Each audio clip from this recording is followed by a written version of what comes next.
Hi everyone, welcome to another episode of Paranormal Among Us. I have a great show lined up for you today. I'll be looking into some of the most haunted sites in the state of Illinois.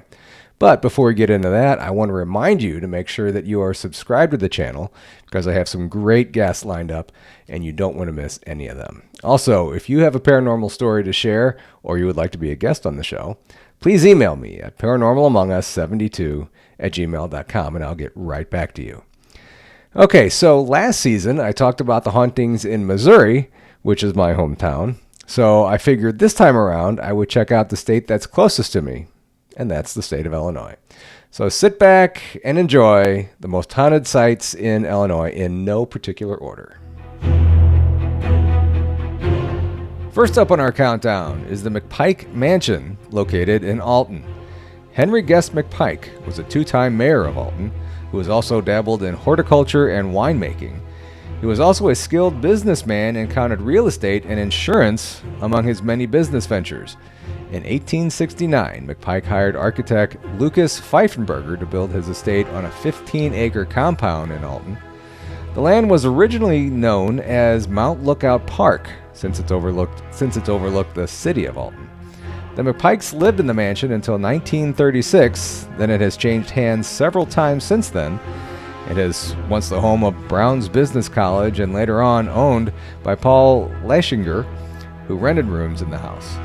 The mansion has not been occupied by the living since the mid-1950s. Some have said that they have seen the ghost of Henry McPike in windows, along with Henry's mother Lydia. Henry's wife Mary is also said to have been seen in the windows. The current owners, George and Sharon Ludke, said that those three aren't the only ones who wander the property. Sharon says that she has felt the presence of a woman named Sarah, who could have been a personal attendant to the McPikes. There are also claims that at least 3 children who may have once lived on the property before the McPikes purchased the land still haunt the grounds. At least one grave of a child has been discovered on the property.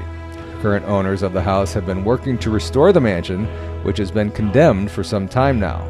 Guests are only allowed to go on the grounds outside of the house and in a wine cellar that is not attached to the mansion.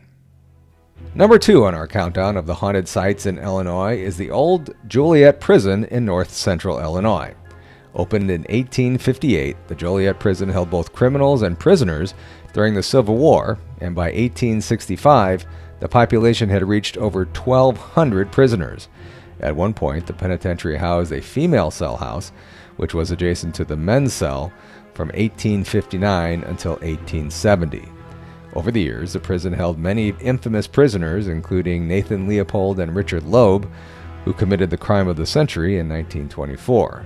Mass murderer Richard Speck, gangster Lester Babyface Gillis, Martin Luther King Jr. murderer James Earl Ray, and serial killer John Wayne Gacy. Not only did it house these and many more murderers, it saw a murder of its own within its walls. In 1915, Odette Bordeaux Allen, wife of the prison's warden, was murdered by prisoners. Some of the other inmates referred to her as the Angel of Joliet, and her murder did not sit well with them. After learning of her death, prisoners rioted and took the law into their own hands. They wanted to find a killer and have that person face his punishment. The prison was eventually closed in 2002, but during its many years of operation, the prison held many executions, and it is believed that many of those who died there still wander the grounds today. Number 3 on our countdown is the Mantino State Hospital, formerly the Mantino State Mental Hospital in Kankakee County in northeastern Illinois. The first patients were admitted to the mental hospital in December 1930, and by 1954, the population peaked at almost 8,200 patients.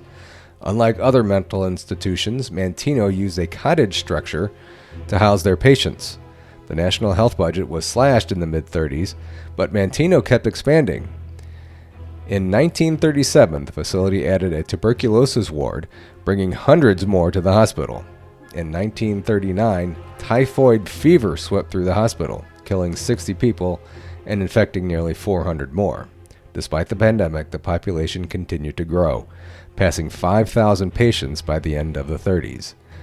Abuse and neglect ran rampant as more budget cuts and World War II took many of the resources and staff away from the hospital. Since the pandemic, the Mantino State Mental Hospital struggled mightily. Patients kept being admitted to the point where the facility became overcrowded. With too few staff to care for the patients, malpractice quickly followed. With the combination of staff shortage and the war, mental health institutions dropped to the bottom of the national priorities. Patients were often left to fend for themselves, and escapes also became the norm. To make matters worse, reports of sexual abuse were made public, which paled in comparison to the reports of human experiments that were performed on the patients. Electroshock therapy was administered in the late 30s, causing some patients to suffer from brain and neurological damage and heart problems. Perhaps the worst of all the reports came during the war about patients being injected with malaria in an attempt to find a cure for the disease. Over 400 patients died in 1941 alone from the experiments that were performed. Eventually, state officials decided to close the facility, and in 1985, the Mantino State Mental Hospital officially closed. Part of the old hospital became a Veterans Affairs facility, which is still in use today. Other parts of the grounds were renovated for use as an industrial park, golf course, and a group home for at-risk youth. But still, some of the facility was left abandoned. Many of the souls that passed through that facility still roam the empty buildings and cemeteries today.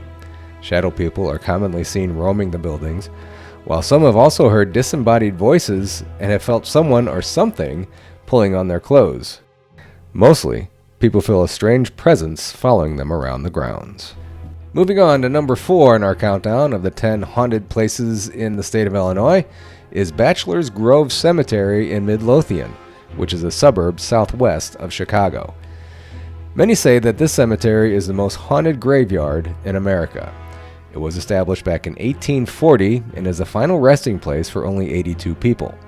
There are many more grave sites, but for whatever reason, they are mostly left unused. There are reports of satanic rituals being conducted in the abandoned graveyard, which fuels the ghostly stories that are linked to the cemetery. There are several spirits that roam the grounds, but the most commonly spotted is the spirit of a mother and her child. She is commonly referred to as the White Lady, or the Madonna of Bachelors Grove. She can often be seen sitting on a gravestone near her child. Sometimes she can be seen wandering the cemetery carrying her child. Orbs are often common occurrence, not only in pictures and videos taken there, but also by the naked eye. People have described seeing red streaks of light flitting between the headstones with no explanation as to what it could be. One of the strangest ghost stories to come out of the Bachelors Grove graveyard is that of a ghost house that appears. It has even appeared in some photographs. The people who have witnessed this house have said that as they approach it to investigate it further, it simply disappears into thin air. Number 5, the original Springs Hotel, Oakville. Towards the end of the 19th century, Oakville was known for its mineral springs, which many believed to have a positive impact on general health and well-being. In 1867, a local businessman decided to capitalize on this and open a bathhouse and spa. The building burned down in 1891 and was replaced by the current building, the original Springs Hotel, in 1893. The hotel and spa was operated ever since, but has been passed through different owners over the years. Legend says that one of the first people to benefit from the healing properties of the mineral baths was a Mrs. Shearbaum, who claims to have gained the ability to walk after bathing in the mineral water. She even convinced her husband to buy the hotel. It is believed that Mrs. Shearbaum, better known these days as the Lady in White, and her son can be seen roaming the halls of the hotel. The Lady in White has been seen sitting on the second-floor balcony. Another owner, Tim Rogers, died in his room in 1962. Number 6, the Devil's Bake Oven, Grand Tower, Illinois. The Devil's Bake Oven is a cave that sits along the mighty Mississippi River and is the home to one of Southern Illinois' most famous and oldest legends.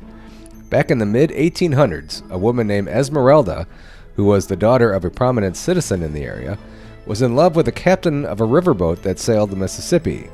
But Esmeralda's father did not approve of this couple, so they had to court in secret. One day, Esmeralda received word that her beloved captain had been killed in a boiler explosion, and in her grief, she jumped off a cliff and into the river below and drowned. She is believed to be the Lady in White that has been seen in and around the area. Some have also heard her wailing around in the caves. Moving to number 7, we have the Kensaw House in Equality in southeastern Illinois. The house was built in the 1830s and was the residence of John Kensaw and his family. The house was originally known as Hickory Hill, but was also known locally as the Old Slave House. It was used in the reverse Underground Railroad to capture free black people and then sell them into slavery. At one point, Kensaw owned more than 700 slaves in order to work the salt tracks that he had owned. Rumors of the ghost started in the late 1800s when people were hearing strange moans, but unbeknownst to the locals at the time, those sounds were coming from the slaves that Kensaw kept in the attic of the house. There was a torture chamber in the attic where Kensaw would shackle slaves into makeshift cells and whip them. In 1913, the Sisk family purchased the house and turned it into a tourist attraction. In the 1920s, visitors started to hear strange noises all throughout the house, especially in the attic. It was also said that bloodstains appear and then disappear in the walls throughout the house. Now, the house is permanently closed to the public.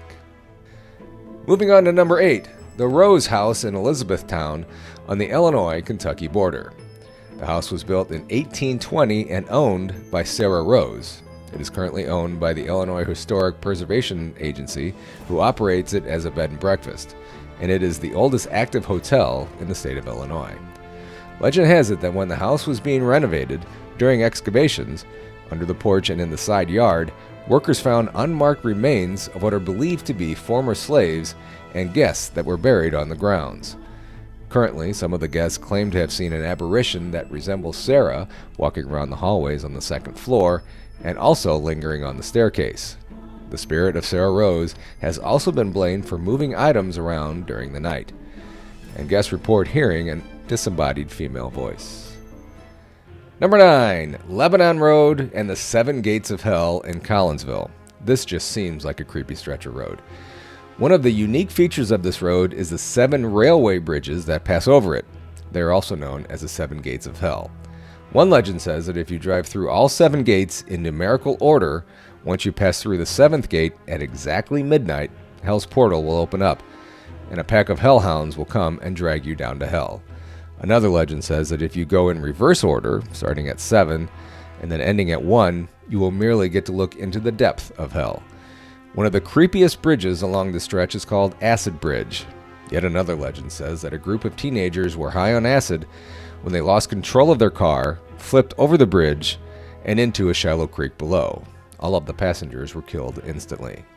People have said that they feel uneasy on this bridge and have strange feelings while they're there. Also at the Acid Bridge, people have reported cold spots and weird unexplained noises. Last but certainly not least, number 10 is the Congress Hotel in Chicago. The hotel was built in 1893 and was dubbed the Landmark of Hospitality in Chicago. It has a long history with the paranormal and is said to be the home to a classic poltergeist-style haunting. Almost since the hotel opened its doors, guests and staff have reported hearing strange noises coming from an empty ballroom. Many of the hallways throughout the hotel are also commonly the site of unexplained activity. Appliances all over the hotel have been said to turn on and off by themselves, and guests have claimed to see an apparition of the city's most famous mobster, Al Capone. Although Capone was arguably the most famous ghost to wander the hotel, a much more common report is from guests who have seen a ghostly hand sticking out of the wall. Legend says that a construction worker managed to get trapped behind some drywall when the hotel was being built and got walled in. Another ghost that has been spotted is that of Peg Leg Johnny, who is said to be the spirit of a hobo who was murdered in the building several years ago. So there you go, 10 of the most haunted places in the state of Illinois. What do you think? Have you been to any of these places? If you have, drop me a line and tell me if you captured anything or if you have stories to tell from your experiences. My email's on the bottom of the screen there, paranormalamongus72@gmail.com. I'd love to hear your story. Thank you all for watching. Stay safe out there, and I will see you on the next episode of Paranormal Among Us.